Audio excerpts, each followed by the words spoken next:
ये क्वेश्चन हमें substitution method से सॉल्व करना है। अब इसमें देखिए हमें पहली इक्वेशन दिया है s-3 इज इक्वल्स टू 3।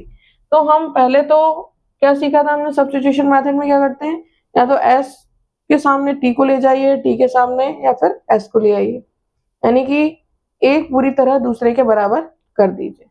तो हमने देखा -t है, इधर जाके क्या हो जाएगा प्लस का t, तो s is equals to t plus 3 हो गया, यानी अब मैं कहीं भी s की जगह पर t प्लस 3 रख सकती हूँ, ठीक है ना। अब क्योंकि मैंने ये वैल्यू है फर्स्ट इक्वेशन से जनरेट की है, तो मैं इसको सेकंड में पुट करूंगी। इस वैल्यू को मैंने इसको फर्स्ट से जनरेट किया, इसलिए मैं इसे सेकंड में पुट करूंगी। और जब मैंने सेकंड की तरफ देखा तो अभी इसकी कंडीशन ये है, यानी कि ये वैल्यू पुट करने की कंडीशन में नहीं है। तो उसके लिए पहले मुझे करना क्या होगा, उसको सॉल्व करना होगा। जब भी आपको दो प्राइम नंबर्स इस तरीके से दिखाई दें, हम इनका एलसीएम लेंगे, है ना। तो एलसीएम लिया तो 3 और 2 का एलसीएम आया 6। अब आराम से, क्योंकि प्राइम नंबर्स थे दोनों के दोनों, तो एक दूसरे की टेबल में नहीं आने वाले हैं, ऐसे केसेस में आप सिर्फ क्रॉस मल्टीप्लाई कर दीजिए और कुछ नहीं करना है आपको, ठीक है ना। तो यहाँ पर 2s हो जाएगा plus 3t is equals to 6 पहले से।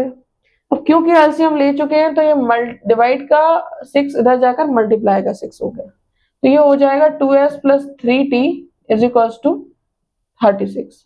अब हम आराम से जो है वो t की वैल्यू जो है s की जगह t की वैल्यू पुट कर सकते हैं। अब 2 जो है वो पूरे s से मल्टीप्लाई हो रहा है, किससे मल्टीप्लाई हो रहा है, पूरे के पूरे s से हो रहा है, तो उसकी जगह जो वैल्यू आएगी वो भी पूरी की पूरी ही मल्टीप्लाई होगी 2 से, इसलिए हम उसको ब्रैकेट में लिखेंगे। हमने 2 इन ब्रैकेट 2t प्लस 3 लिखा, यहाँ 3t पहले से था, ठीक है। अब 2 का मल्टीप्लाई बारी बारी से आप t में भी करेंगे और 3 में भी करेंगे, तो ये हो जाएगा 2t और ये हो जाएगा 2 इंटू 3 6, और ये हो गया 3t जो कि ऑलरेडी लिखा हुआ था, सामने है 36। 2 और 3 दोनों प्लस हुए तो ये हो गया 5t, और ये जो 6 था क्योंकि कांस्टेंट था, इसके साथ कोई वेरिएबल नहीं है, तो ये कांस्टेंट होने के नाते अपना फर्ज निभाएगा और ये दूसरे कांस्टेंट के पास चला जाएगा दूसरी तरफ। तो ये प्लस का था, इधर जाकर ये माइनस का हुआ, तो ये हो गया 36 माइनस 6।